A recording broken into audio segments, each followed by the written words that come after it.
Taking a little break from transmissions for a while, but this thing is in good shape. It sounds like it's running well, but I do want to do some checks on this engine before I put it in the car, and also replace fuel lines and make sure it's worthy to go in the car and not going to cause any trouble.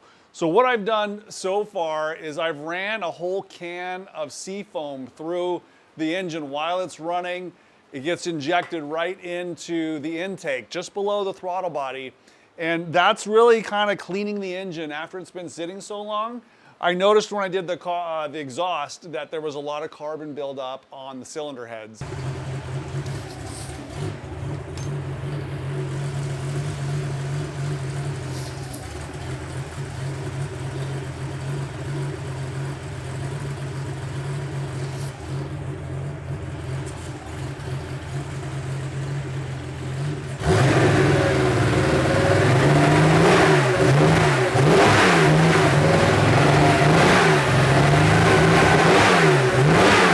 Before I did the leak down test, I wanted to warm the engine up. I wanted to run some chemical through it to try to get the valves as clean as possible so we get an accurate leak down test before this goes in the car.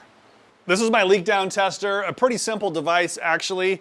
Way it works is you're just putting compressed air into the cylinder while it's at top dead center. So we'll do that in a minute. We'll rotate the engine. And then you inject air into the cylinder. I like to use 80 pounds because I think that's what the aircraft guys use. And then there's a small hole between these two gauges. And if there's any leakage in the combustion chamber or the cylinder, like through the rings or through the valve seats, then that leakage will create some flow. And if the flow goes through the small orifice between here, there'll be a pressure drop across the orifice and you'll read a difference between the two gauges. If this one's showing 80 and this one's only showing 40, that means there's significant leakage, significant flow, and this gauge can't keep up with the pressure because it's restricted. I think it's a 50 thousandths orifice between the two gauges. So a simple device, it's aircraft approved, and it's a great way to measure the health of an engine. I also have a compression gauge. I might try that too, just for fun. The firing order of these engines are a little confusing to me because the cylinders are labeled here 1, 2, 3, 4, 5, 6. The 356 engines are opposite. It goes 1, 2, 3, 4. So I always think of the lower numbers being on the right, but this is flip-flopped. So I've just written the numbers on here so I remember how to go about checking it. And one of the easiest ways to make sure it's at top dead center is to take the distributor cap off and make sure the rotor is pointing to number 1 so we know that it's about to fire number 1. So number 1 is this guy right here. The rotor needs to point kind of straight up to this fan bolt. That should be number 1. It's pretty far off, so I'm going to use the starter. The switch is on the off position, so this should just crank around till it points right here. That's pretty close. And it's okay to turn the engine backwards a little bit. It's not going to hurt anything. And I'm looking for, there's a notch here on the pulley, I'll show you. You want to pick the big one. That's for top dead center. There's some other marks there for checking valves, but that's the big one, top dead center, number 1. See how the line there on the fan housing lines up to the big notch right there? The smaller notches, like there's one right there, that's probably 30 degrees advanced or something.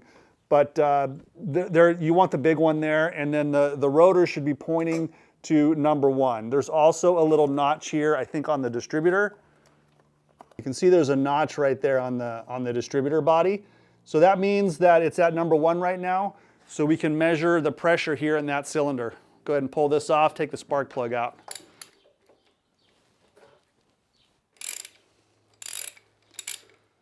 That wasn't very tight.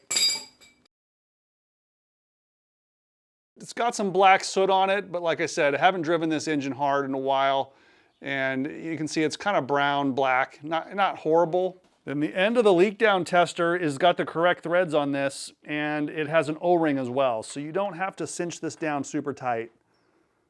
Just let the O-ring do the work. So we're threading it in. I usually just go till I can feel it tighten on that O-ring. This side here connects to the cylinder. And then this side will connect to shop air. And so we're getting our first reading here. This one here is set to 80, which is, like I said, I like to do 80. I can do, you know, up to 100 if I want, but 80 is about the norm. And this is measuring 74. So I'll write that down in my notebook. There is some leakage here. So I'd like to listen and sort of see where that air is leaking. It's got a couple places to go. It could go either in the crankcase through the rings, it could go through the intake in the intake valve, or it could go to the exhaust on the exhaust valve. So I'll put the microphone in various places. You can kind of tell where this is leaking, but it's not horrible. 6/80, that's the percentage leak down. Doesn't sound like too much coming from the intake. And then this is through the crankcase. I took the oil cap off here. Not much there.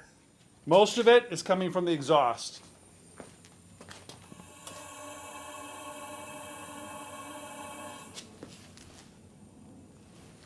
So that means that the exhaust valve is leaking. Maybe the exhaust valve is tight, so maybe it needs a valve adjustment on that one. We'll see later. You can see how rapidly this one decreases. This one decreases a lot slower because it has to, the airflow has to go through that small orifice. That's how you know the gauge is working correctly too. Now we're going to unscrew this, move on to the next cylinder, which it's 1/6. So the next cylinder will be over there. And I'm going to leave the plugs out because I'm also going to measure the compression too.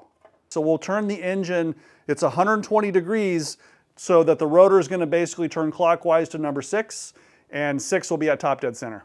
This belt's a little bit loose, so I'm having to pinch it to make the engine turn. But it does turn. And I'm going to turn it until we get to the next notch in the pulley. It's a smaller notch, but that's the one that we need. Yeah, this one here connected to number 6 is getting a little bit better reading. I'm getting 78 out of 80. So write that down, listen for some leaks. Exhaust. Intake. And crankcase. This one sounds to me like it's mostly coming from the exhaust as well.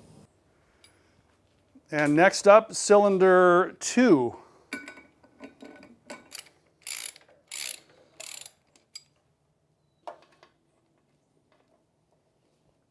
Reconnect the air. Adjust this back down to 80. This cylinder is almost perfect. I'm getting 80 and 80. So that is as good as you can get. No point even listening for leaks on that one. It's not leaking at all. It's great. Now I'm going to number 4, which is going to be this one.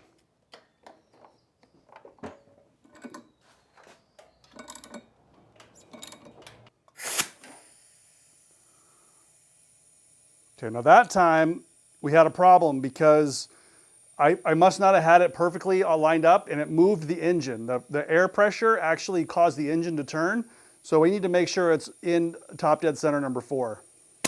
And that time it was my fault because there's 2 marks next to each other. I stopped at that one the first time, and it really needs to be the big mark. This is the same one as top dead center for number 1. Okay, this time when I apply pressure, it shouldn't move.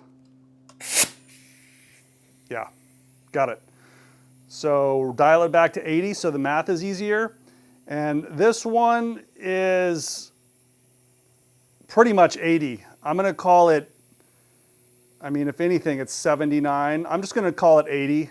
This one's good. Don't need to check for leaks on that one. Okay, next up, number 3. We're going to be going back over to that side of the engine. This plug looks like it's got just a little bit more light color on the electrode there, but the ceramic part is just a light brown. Not bad. Number 3, I'm getting 78. Actually, I can hear a little bit of leakage where the hose goes into the head. So I just want to make sure this thing's good and tight. You shouldn't hear it leaking there. This one I can hear through the crankcase breather. And also Potentially, I'm hearing it here at the bottom of the engine. That could be bad. Around here, and it could be the interface between the head and the cylinder. And that could mean a broken head stud. It shouldn't leak like that. So you hear that? That sound is from the hose. Actually, it seems to have gotten a little bit better. Yeah, so now I'm at 80 and 80. So I think the leak there was just the interface between the hose and the head, which is better than the alternative. I am running a little bit of anti-seize on this thread here too, just to help it go in and out. Okay, now this one has a little bit of leakage. I'm getting 80 and 76. Yeah, that one's from the exhaust. I kept track of where the plugs came from. These are due for a change. For now, I'm going to put them back in just to keep the engine sealed, but I'm going to order some new plugs. And then here are my notes of the different cylinders and the pressure that I got on the right gauge and then where it's leaking from. 3 of them are leaking from the exhaust. Number 3 was the one that I was concerned about the head, but it turns out it was just the way the hose was connected to the spark plug hole. Next up, I have this compression gauge, and it's a single gauge. It goes up to like 300 PSI, but I'm expecting this engine to be over 150 pounds, and this test is done with cranking speed. So you're gonna hit the starter, it's gonna turn the engine, and as the engine builds compression, it's gonna show up on this gauge. And this gauge has a max hold feature where it's gonna register the pressure as the engine goes a few revolutions, and it'll record the max. So this device allows me to turn the ignition off, but crank the starter. So it's not gonna start or try to start. It's not gonna fire the ignition system or anything. Plus all the wires and plugs are out. So let's just see what the number is. Oop, I had my hand on the, there we go.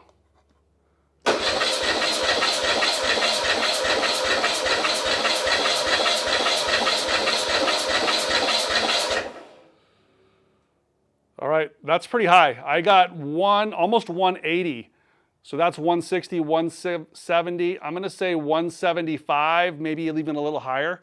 We'll say 175 on that one. We'll thread it into number 2. Make sure the gauge is reset by hitting the release.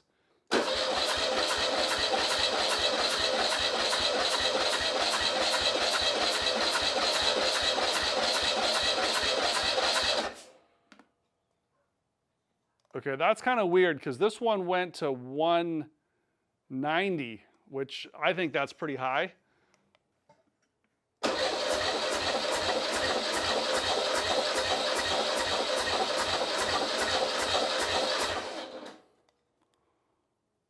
Also 190. I'm gonna go back to number 1 because number 1 was 175.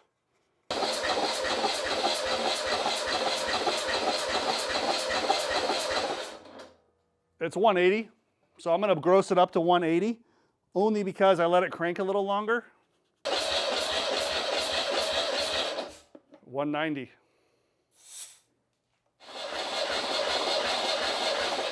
185. 190. The other common thing you hear is that you should crank or open the throttle all the way up, and that does help get more air into the cylinder. But it basically just means that it's going to get to the pressure quicker. So let's see what it does with the throttle all the way open. I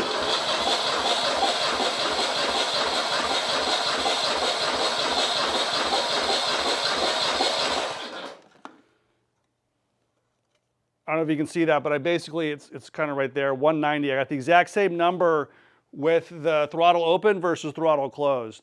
So as it goes through a number of revolutions, the air is going to get in there one way or the other. It just kind of gets in there a little quicker when the throttle's open, but I don't think it actually affects the reading. The cranking speed, I think, does affect the reading. So that's one thing to think about. So here's the leak down numbers. I haven't calculated the percent yet, but here's the compression numbers. And the one that has the most leak down in the exhaust also has the lowest compression. So cylinder number 1 is the only one that is marginal. I mean, it's still pretty good. Cylinder 1 has a leak down of 7.5%. It's actually not bad. It's certainly not going to prevent me from putting the engine in the car, But I need to adjust the valves anyways, and because I'm hearing that noise from the exhaust, I want to make sure the exhaust valve in number 1 is not too tight.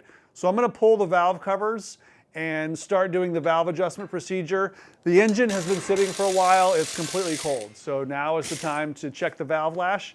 Let me show you how I do it.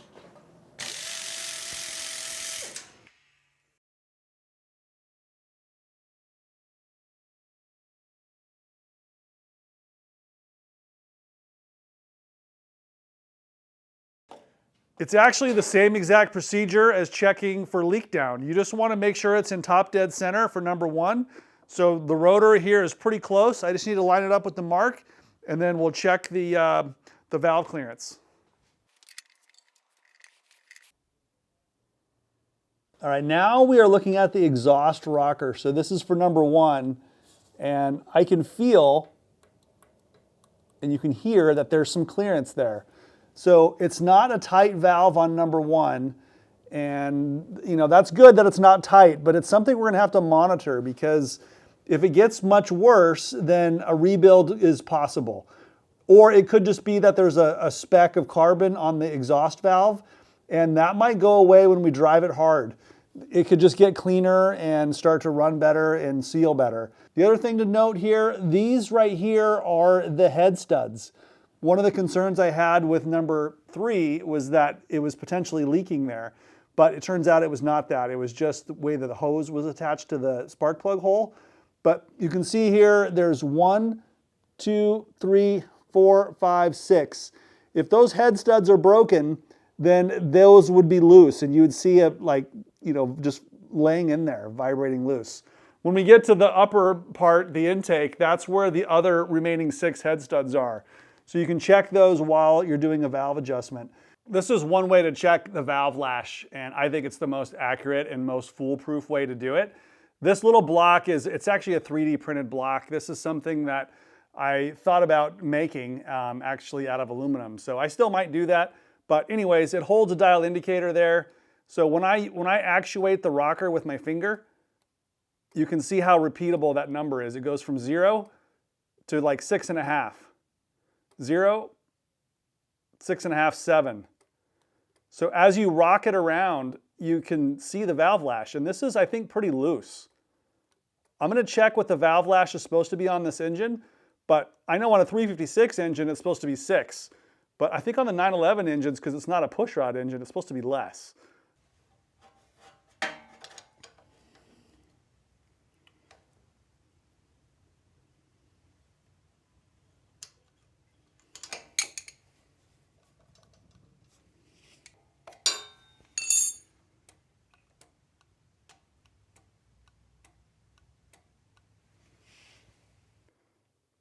Yeah, I've made an adjustment, and I think I got it. It's supposed to be 4 thousandths. I just looked at the book, and this is about, that's 4 right there.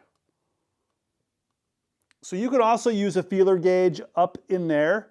You just have to have one that's got like a right angle to it.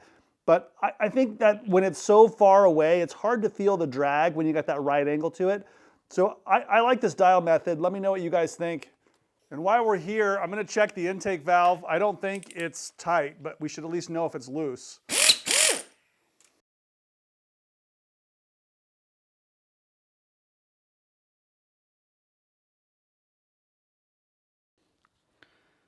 It's a little hard to hold the camera and do this, but this one, I'm getting a measurement of 3. Getting about 3 thousandths on this one, so I'm going to go ahead and loosen that adjuster, make it 4. And kind of swing this out of the way, make the adjustment, and then put it back. That's the idea anyways. It might take a little longer this way, but I think it's more foolproof.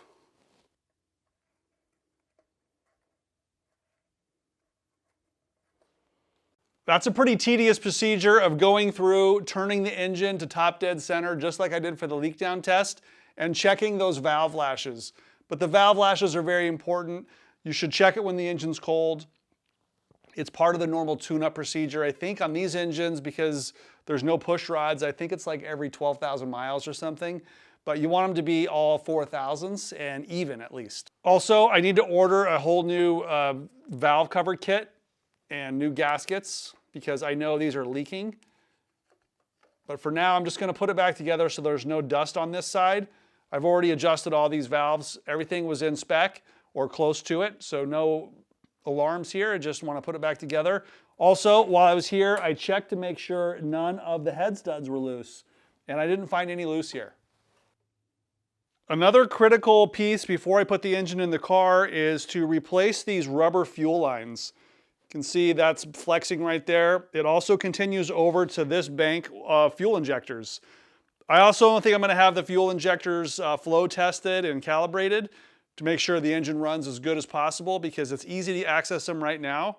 This rubber fuel line here goes to the fuel filter. This is typically mounted on the car and it attaches right here to, this is like one of the fuel pressure regulators, but there's fuel lines that run from here. This fuel line goes to this side over here. There's another, I think it's like not a regulator, but a pressure dampener. So this rubber looks like it's already kind of failing a little bit. So I'm going to go ahead and pull those lines off and I'm going to get them remanufactured.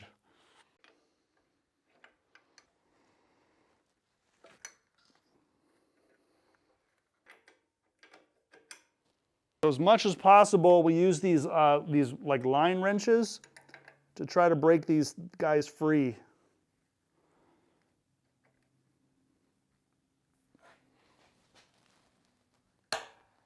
There we go. This is the first line there. It happens to be real short. If you bend it, you can see how it's cracking right there.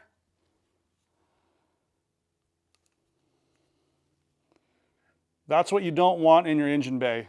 This will cause a fire immediately.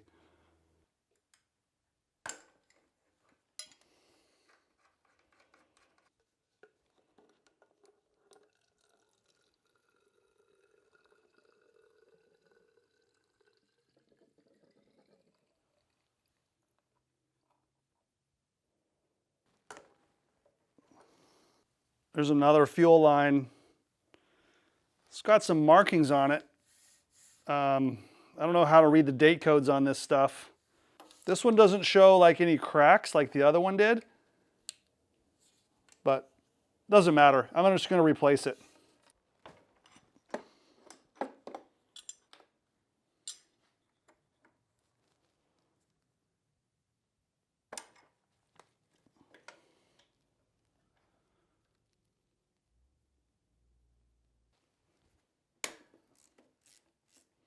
Yeah, that supply line is way buried underneath those intake runners. So I'm taking off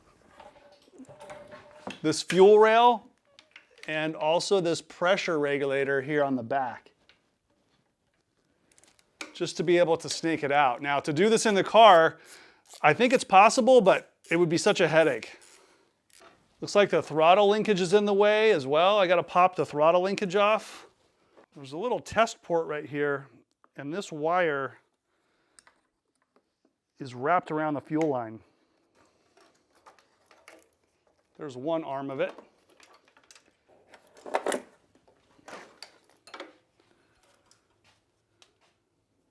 Look at this guy. This is the high pressure side, I believe, right from the fuel pump. One side has this spring accordion thing on it, I think to kind of keep the vibration down. This side doesn't have it. I don't know if that's normal or not. See how that spins on there? That's not great either, because if you develop a leak right there, it's just as bad.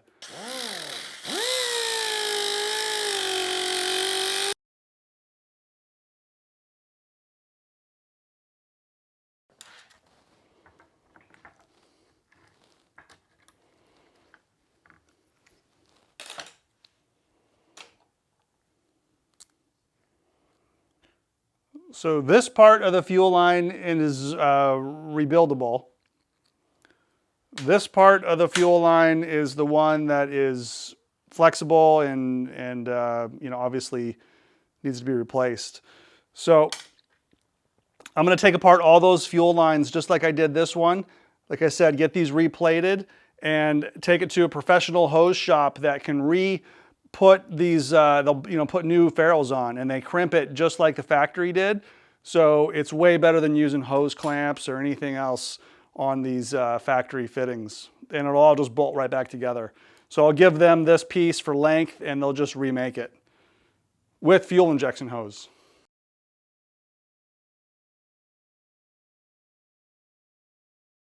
One of the reasons why I put this ahead of the transmission this week is because I want to know the health of this engine and how viable it's going to be in Mac. I'm going to put it in this form, just all stock like that, and just drive it with the new transmission or the rebuilt transmission, and eventually evolve it into more of a hot rod engine with individual throttle bodies and probably bigger pistons, bigger cam, bigger crank, and that kind of stuff. But for now, I want to depend on it like it is, and I want to make it safe. But the reason why it's important is because I have an opportunity to buy another engine. It's actually the one out of the car that I own that was wrecked. That car has been totaled. So I have an opportunity to buy that engine back. And I know the history on that engine. I know how well it drives. It's got some maintenance records on it. It's had a rebuild, top end rebuild more recently. So I have to make a decision. Am I going to buy that engine or car back, or am I going to go with this one? And that's why I moved this ahead. This engine I think is very good. The leak down numbers are probably only going to get better once I drive it. Even if it's 7.5, it's still within acceptable range. So I'm got to make a choice on what to do there, but this engine will certainly go well in Mac and should be a lot of fun.